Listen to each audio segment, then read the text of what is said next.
ಧರ್ಮ ಸಂಕಟದಲ್ಲಿ ಸಿಕ್ಕಾಕೊಂಡಿದ್ದಾರೆ ಚಾಮರಾಜನಗರದ ಸಂಸದ ವಿ ಶ್ರೀನಿವಾಸ್ ಪ್ರಸಾದ್.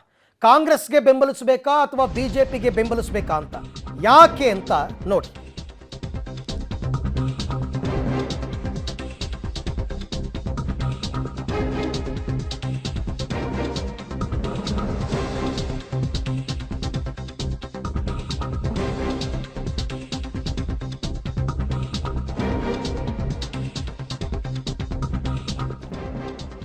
ಬಿಜೆಪಿಯನ್ನ ಬಿಡಕ್ಕಾಗ್ತಿಲ್ಲ, ಆ ಕಡೆ ಕಾಂಗ್ರೆಸ್ಗೂ ಹೋಗಕ್ಕಾಗ್ತಾ ಇಲ್ಲ ಶ್ರೀನಿವಾಸ್ ಪ್ರಸಾದ್ ಕುಟುಂಬಕ್ಕೆ.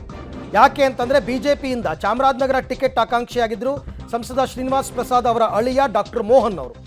ಮತ್ತೊಂದು ಕಡೆ ಆಲ್ರೆಡಿ ಬಿಜೆಪಿಯಿಂದ ಒಂದ್ಸರ್ತಿ ಗೆದ್ದು ಡಾಕ್ಟರ್ ಹರ್ಷವರ್ಧನ್ ಇನ್ನೊಬ್ರು ಅಂದರೆ ಶ್ರೀನಿವಾಸ್ ಪ್ರಸಾದ್ ಅವರ ಮತ್ತೊಬ್ಬ ಅಳಿಯ ಶಾಸಕರಾಗಿದ್ದರು ಈ ನಂಜನಗೂಡು ಕ್ಷೇತ್ರದ ಮುಖಾಂತರ.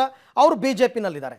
ಸೊ ಬಿಜೆಪಿ ಬಿಟ್ಟರೆ ಒಬ್ಬ ಅಳಿಯನಿಗೆ ತೊಂದರೆ ಆಗುತ್ತೆ, ಬಿಜೆಪಿ ಬಿಡದಿದ್ದರೆ ಇನ್ನೊಬ್ರಿಗೆ ತೊಂದರೆ ಆಗುತ್ತೆ. ಏನು ಮಾಡಬೇಕು? ಇದು ಕೇವಲ ಶ್ರೀನಿವಾಸ್ ಪ್ರಸಾದ್ ಅವ್ರದ್ದು ಅಷ್ಟೇ ಅಲ್ಲ, ಪಕ್ಷದ ಕಾರ್ಯಕರ್ತರದ್ದು, ಅದರಲ್ಲೂ ಶ್ರೀನಿವಾಸ್ ಪ್ರಸಾದ್ ಬೆಂಬಲಿಗರದ್ದು ಇದೇ ಸಮಸ್ಯೆ ಇದೆ. ನಾವೇನು ಮಾಡಬೇಕು ಅಂತ.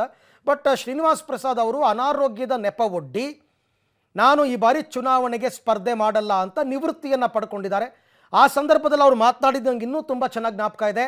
ನಾನು ಯಾರಿಗೂ ಟಿಕೆಟ್ಗೆ ಡಿಮಾಂಡ್ ಮಾಡಲ್ಲ, ನನ್ನ ಟರ್ಮ್ ಮುಗೀತು, ನಾನು ನಿವೃತ್ತಿ ಆಗ್ತಾ ಇದ್ದೀನಿ, ಮುಗೀತು, ಇನ್ನು ಮಿಕ್ಕಿದ್ದೆಲ್ಲ ಪಕ್ಷಕ್ಕೆ ಬಿಟ್ಟಿದ್ದು ಅಂತ ಹೇಳಿದ್ರು.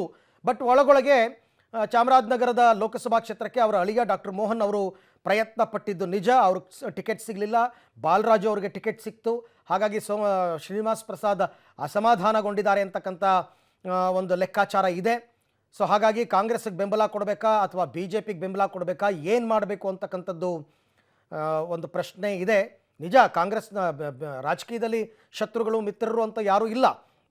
ಸಿದ್ದರಾಮಯ್ಯನವರ ವಿರುದ್ಧ ಮುನಿಸ್ಕೊಂಡೇ ಶ್ರೀನಿವಾಸ್ ಪ್ರಸಾದ್ ಕಾಂಗ್ರೆಸ್ಸನ್ನು ಬಿಟ್ಟು ಬಿ ಜೆ ಪಿಗೆ ಬಂದಿದ್ದು. ಅವರು ಮಂತ್ರಿಯಾಗಿದ್ದು ರಾಜ್ಯದಲ್ಲಿ, ಸಿದ್ದರಾಮಯ್ಯ ಫಸ್ಟ್ ಟರ್ಮ್ ಮುಖ್ಯಮಂತ್ರಿ ಆದಾಗ ಏಕಾಏಕಿ ಅವ್ರನ್ನ ಮಂತ್ರಿಗಿರಿಯಿಂದ ತೆಗೆದು ಬಿಡ್ತಾರೆ ಸಿದ್ದರಾಮಯ್ಯನವರು. ಆಗ ಮುನಿಸ್ಕೊಂಡು ಶ್ರೀನಿವಾಸ್ ಪ್ರಸಾದ್ ಅವರು ಬಿ ಜೆ ಪಿಗೆ ಬಂದು ಸೇರ್ಕೋತಾರೆ.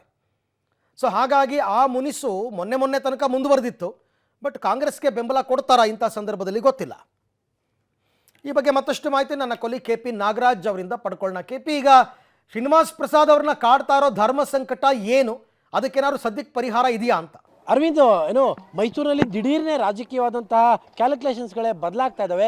ಕಳೆದ 7 ವರ್ಷಗಳಿಂದಲೂ ಕೂಡ ಸಿದ್ದರಾಮಯ್ಯನವರು ಮತ್ತು ಶ್ರೀನಿವಾಸ್ ಪ್ರಸಾದ್ ವರ್ಸಸ್ ಮಹದೇವಪ್ಪ ಒಂದು ರೀತಿಯಾಗಿ ದೊಡ್ಡ ಮಟ್ಟದಲ್ಲಿ ಅಂತರವನ್ನು ಕಾಯ್ಕೊಡ್ತಾ ಇದ್ರು. ಪರಸ್ಪರವಾಗಿ ಹೇಳಿಕೆ ಪ್ರತಿ ಹೇಳಿಕೆಗಳನ್ನ ಕೊಡೋ ಮೂಲಕವಾಗಿ ಒಂದು ರೀತಿಯಾಗಿ ಅವು ಮುಂಗುಸಿಯ ರೀತಿಯಲ್ಲಿ ಜಗಳವನ್ನು ಮಾಡ್ಕೊಳ್ತಾ ಇದ್ರು.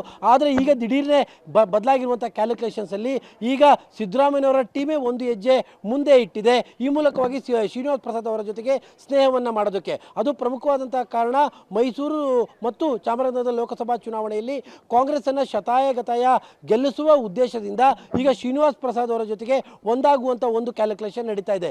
ಇದು ಶ್ರೀನಿವಾಸ್ ಪ್ರಸಾದ್ ಅವರಲ್ಲಿ ಧರ್ಮ ಸಂಕಟಕ್ಕೆ ಕಾರಣವಾಗಿರುವಂಥದ್ದು. ಕಾರಣ ಏನು ಅಂದರೆ, ಅವರ ಒಬ್ಬ ಅಳಿಯ ಈಗಾಗಲೇ ನಂಜನಗೂಡಲ್ಲಿ ಶಾಸಕರಾಗಿದ್ದರು, ಈಗ ಮಾಜಿ ಶಾಸಕರಾಗಿದ್ದಾರೆ. ಈಗ ಮತ್ತೊಬ್ಬ ಅಳಿಯ ಅವರು ವೈದ್ಯರು ಆಗಿದ್ದರು, ಅವರು ಲೋಕಸಭಾ ಚುನಾವಣೆಯಲ್ಲಿ ಬಿಜೆಪಿಯ ಟಿಕೆಟ್ ಆಕಾಂಕ್ಷಿ ಕೂಡ ಆಗಿದ್ದರು. ಆದರೆ ಅವರಿಗೆ ಟಿಕೆಟ್ ಸಿಕ್ಕಿರಲಿಲ್ಲ. ಈ ಸಂದರ್ಭದಲ್ಲಿ ಒಬ್ಬ ಅಳಿಯನಿಗೋಸ್ಕರವಾಗಿ ತಾನು ಕಾಂಗ್ರೆಸ್ಗೆ ಬೆಂಬಲವನ್ನು ಕೊಟ್ಟರೆ ಮುಂದಿನ ದಿನಗಳಲ್ಲಿ ತಮ್ಮ ಇನ್ನೊಬ್ಬ ಅಳಿಯ ಬಿಜೆಪಿಯಲ್ಲಿರುವಂತಹ ಹರ್ಷವರ್ಧನ್ ಅವರಿಗೆ ತೊಂದರೆ ಆಗ್ಬಿಡುತ್ತಾ, ಅಥವಾ ಮನೆಯಲ್ಲೇ ಎರಡೆರಡು ಪಾರ್ಟಿಗಳಾಗ್ಬಿಟ್ರೆ ಮನೆಯ ಕುಟುಂಬದ ವಾತಾವರಣ ಯಾವ ರೀತಿಯಾಗಿ ಆಗ್ಬಿಡುತ್ತೆ ಅನ್ನುವಂತಹ ಒಂದು ರೀತಿಯಂಥ ಜಿಜ್ಞಾಸೆಯಲ್ಲಿ ಶ್ರೀನಿವಾಸ್ ಪ್ರಸಾದ್ ಅವರಿದ್ದಾರೆ.